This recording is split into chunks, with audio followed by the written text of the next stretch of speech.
All right, I'm here with Ken Bishop, the COO of NASBA, National Association of State Boards of Accountancy, and we're right outside the Maryland State Board of Accountancy meeting that Ken recently attended. So I thought I'd do a quick interview. Ken, welcome. Hi, Tom. Good to see you. And if you could kind of give us an update of kind of what you did with our board. What are the hot issues facing state boards of accountancy and the CPA profession from the NASBA perspective? Sure. Well, let me start off. I talked a little bit about the important transition that NASBA is going through right now with the recent retirement of Joe Cody, our former COO that I replaced, and just recently announced our CEO, David Costello, has announced his retirement at the end of next year. So it's an exciting but challenging time for NASBA to think about replacing these wonderful leaders who have been with us for a long time. So that we talked about that this morning. Also, a lot of discussion about the CPA examination. We're right now in getting ready for the January launch of what we call CBTE, which is the latest version of the CPA exam. A lot of improvements, we believe. Smaller simulations, improved spreadsheets, some really nice features we think the candidates are going to enjoy, but also to make it a more effective examination.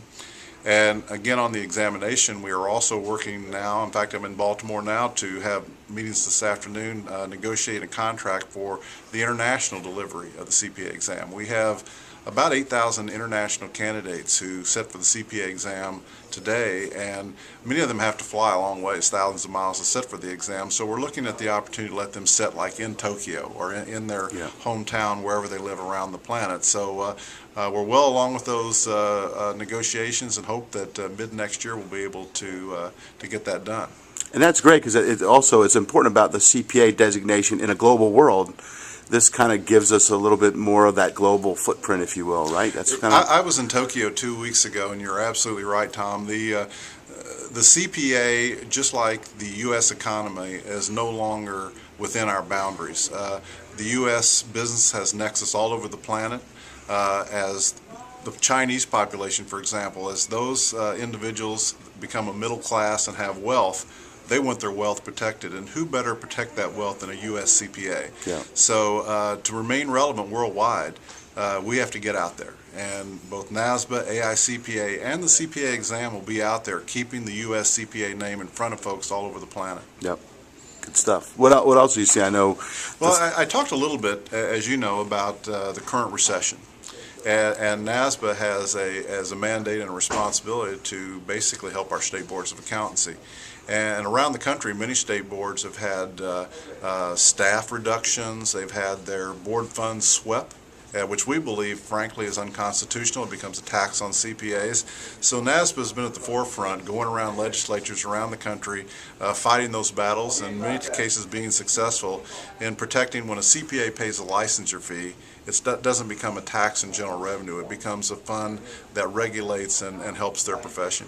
Yep. And then we, of course, I know you talked to our board, while our staff are dealing with the furlough issue, unfortunately, we passed separate fund legislation 3 years ago that has kept Maryland kind of protected from this fray, I guess, right now. I think Dennis Gring, the executive director of the board here, said it well. Had you not done that, you probably would have been in harm's way. So hats off to Maryland for having the foresight to get out ahead of this and get the funding you need to have an appropriate and strong board of accountancy. Thank you. And then the other thing we heard a report of, I know you talked about, is this trend about increasing CPA exam apps and CPA exam passing.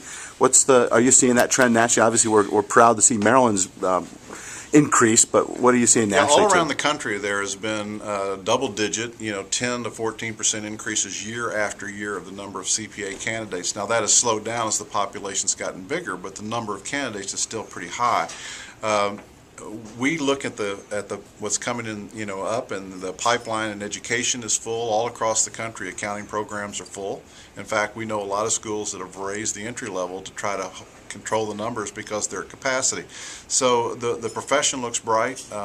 We believe that with the global economy, with the things that are going on, there's going to be a need for new CPAs in the future. So it looks very positive. Yeah. Well, any other final thoughts? No, it's just great to be here in Baltimore and Maryland, the great state of Maryland. And of course, I look forward to visiting with the State Society and the great relationship that we've had with you, NASBA, and the MAC. So we're enjoying our visit, and I appreciate the opportunity to be with you this morning. Thanks very much, Ken. Thank you.